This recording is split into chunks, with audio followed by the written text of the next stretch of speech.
I am Anil Kumar. Welcome to my series on calculus. I hope you have learned a lot. Here is examination question. Let us see how to solve this particular question. The question here is, consider a sector with area of 100 centimeters square. Find domain of the radius r of the sector. Relate perimeter P with radius. Find the minimum value of P, the perimeter. You can always pause the video, answer the question, and then look into my suggestions. Well, most of the examinations, we might have questions which may require recalling previous formulas. So this is one of those kinds. So here, for the convenience, we've drawn a circle and a sector. As you understand, sector is a piece of circle as shown here in green. So two sides are R and arc length is shown by S over here. So when we say we need to find the domain of radius of R, we are given sector with area of 100 centimeters square. How do we relate them? Okay, uh, let's begin with area of sector itself.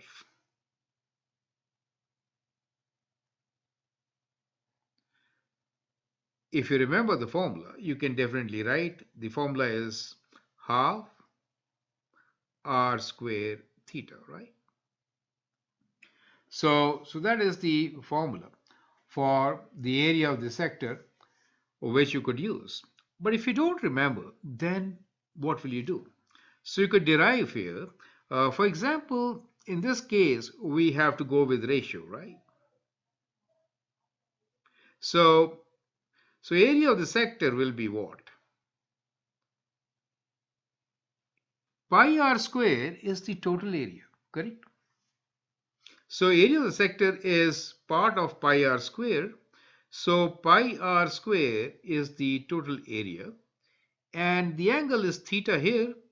Full circle is 2 pi. You get the idea, right? So that is your full circle. What I'm trying to say is, if you have full circle here, in that case, that will be 2 pi, right? So our area angle is just theta.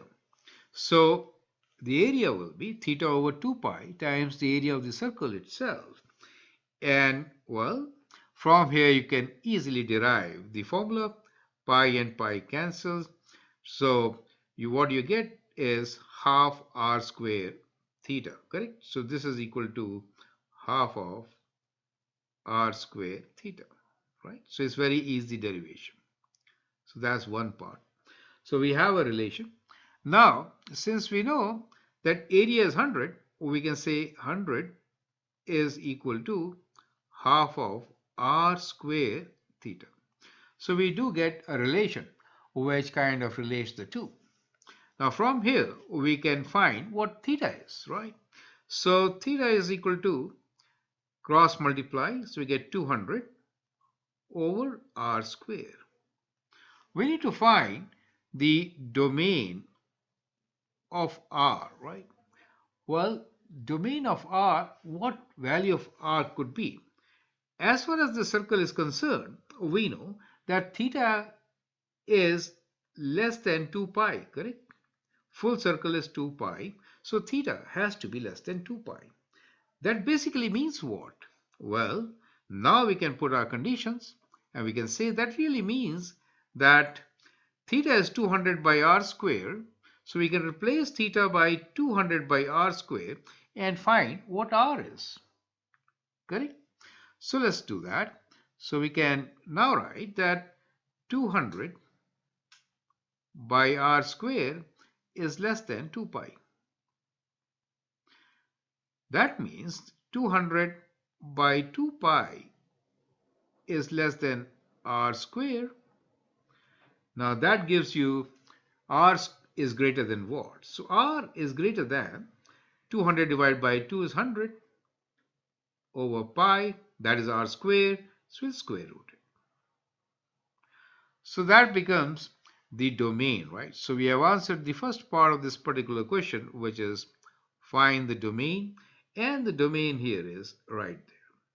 So for the given condition, which is area equals to 100 centimeters square, we have actually connected the radian value of theta with the radius, and we found that r should be greater than 100 over pi.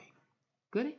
So that is the first thing. Now we need to relate perimeter with the radius. Let's do part 2 on a fresh page. Okay, so coming back to this, so these, let's see what is the perimeter now. So perimeter is sum of all the sides. So we have the sector r plus s, right?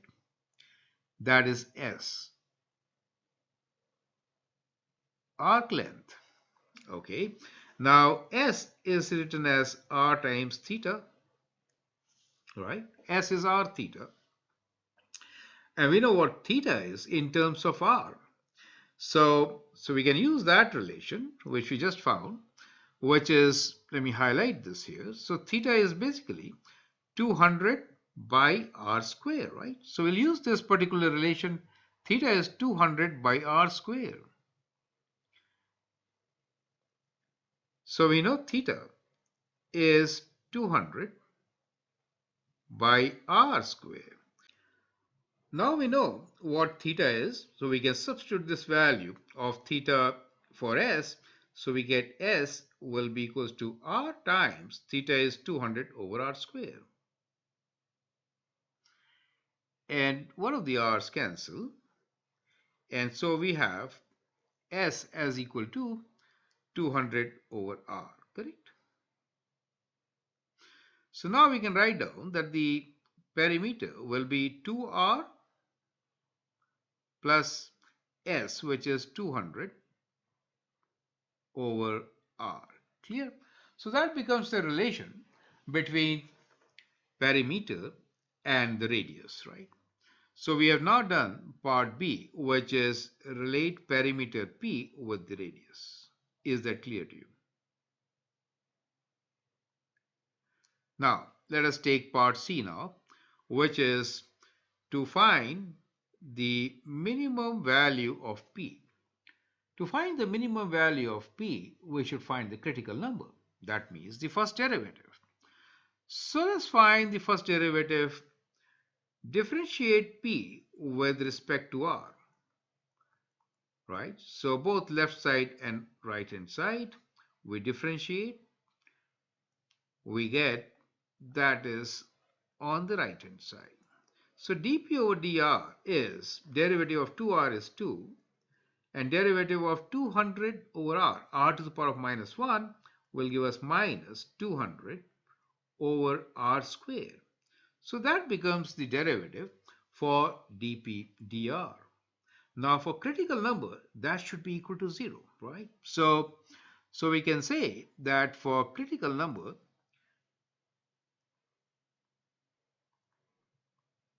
dp dr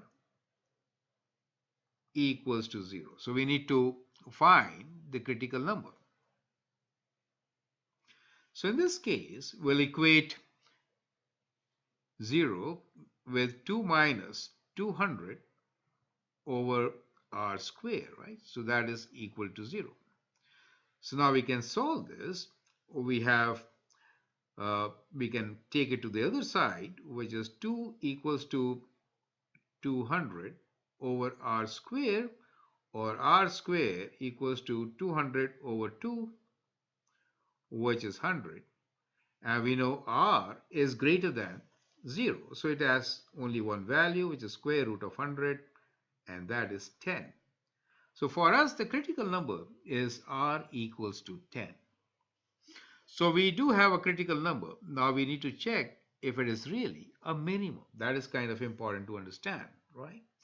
So we get r equals to 10, and we also get that the derivative is basically equal to 2 minus 200 over r square, right? So let's move on to the next page, where we'll write down that the derivative dp dr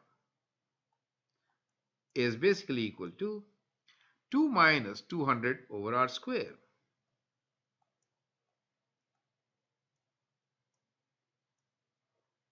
correct? And this whole expression was, you could also write like this, 2r square minus 200 over r square, correct? We can write like this also, dp dr, and we know that the critical number is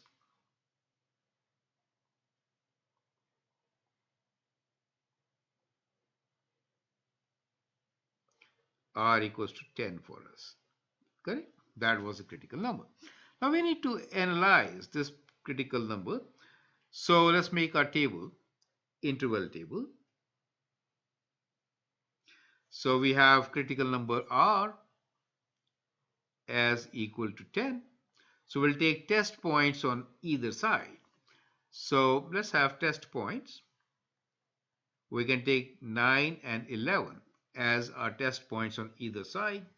The expression is 2r square minus 200 over denominator is a square, so it is going to be positive.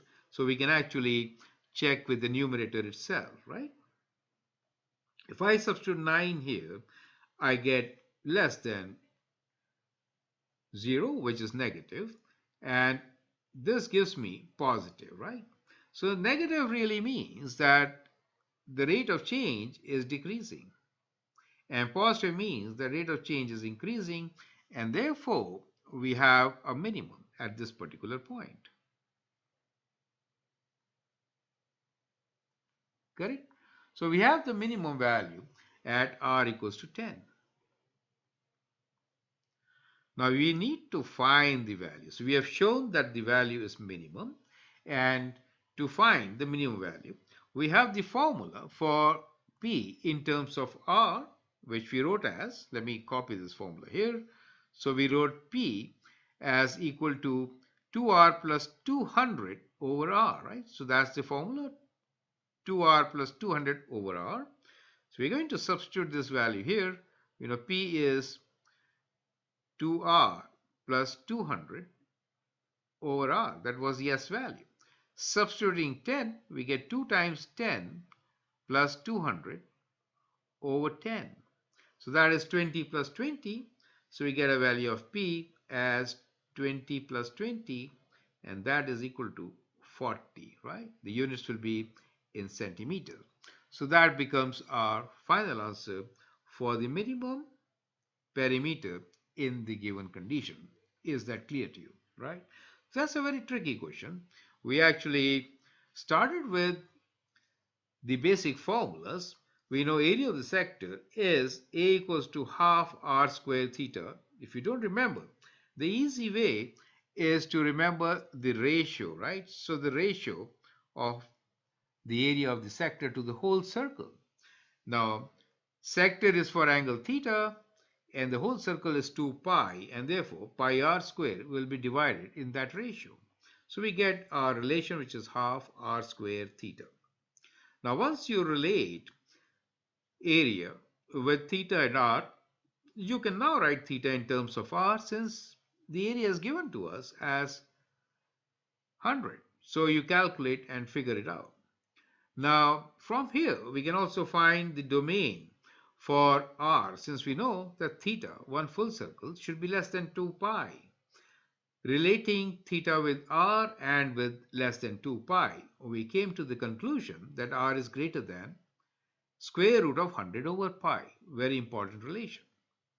Now, we know what S is. S is r times theta, and theta is 200 over r squared. So S can be written in terms of r. Combining, we get the formula for the perimeter itself, which was part B.